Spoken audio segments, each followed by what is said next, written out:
Hello Pirojpur, আজকে যাচ্ছি বেকুটিয়া সেতু।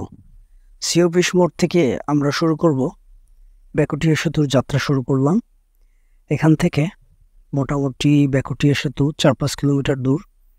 তো দেখতে দেখতে আমরা মোটামুটি চলে আসলাম টোল পাড়িয়ে বেকুটিয়া সেতুর কাছে। আপনারা দেখতেছেন পিরোজপুরের প্রান্ত থেকে আমরা বেকুটিয়া সেতুর উদ্দেশ্যে এগিয়ে যাচ্ছি। বেকুটিয়া সেতু মূলত পিরোজপুর এবং বরিশাল এদের কানেক্টিভিটি তৈরি করেছে। বেকুটিয়া পিরোজপুরের পার এবং ওপারে কুমিরমারা হয়েছে পিরোজপুরের এই পারে এবং ওপারে বেকুটিয়া, এই দুই প্রান্তকে এক জায়গায় করেছে বেকুটিয়া সেতু, যার মাধ্যমে মানুষ যাতায়াত করে থাকে। খুবই গুরুত্বপূর্ণ এই সেতুটা। আপনারা দেখছেন ঈদের মুহূর্তে প্রচুর মানুষের ভিড় হয় সেতুতে। সেতুর উপরে মানুষ ঘুরতে আসে, প্রচুর আনন্দ নিতে আসে।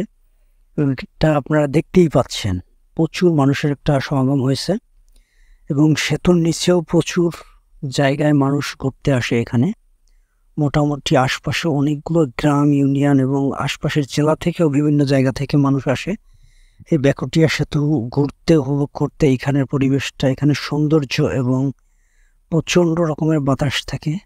পাশাপাশি পাহাড়ি রঙের দোকানপাট সাজিয়ে বসে দোকানিরা, বিভিন্ন ধরনের মুখরোচক খাবার, পাশাপাশি এখানে নদীর তাজা মাছও পাওয়া যায়। সব মিলিয়ে একটা সুন্দর এবং মনোরম পরিবেশে এই ঈদের সময়টা দর্শনার্থীদের খুব সুন্দর কাটে। বিশেষ করে পিরোজপুর সদর উপজেলার মানুষদের জন্য এই বেকুটিয়া সেতু একটা আশীর্বাদ স্বরূপ তৈরি হয়েছে। এটা বাংলাদেশ সরকারের, গণপ্রজাতন্ত্রী বাংলাদেশ সরকারের মাননীয় প্রধানমন্ত্রী শেখ হাসিনা তৈরি করে দিয়েছেন। শেখ ফজিলতুন্নেসা মুজিব, ওনার নামে এই সেতুটা তৈরি করা হয়। বেকুটিয়া সেতু সম্ভবত নবম বাংলার চীন মন্ত্রী সেতু বাংলাদেশ। অনেক সুন্দর, অনেক দৃষ্টিনন্দন এবং মনোরম পরিবেশে এই সেতুটা তৈরি হয়েছে।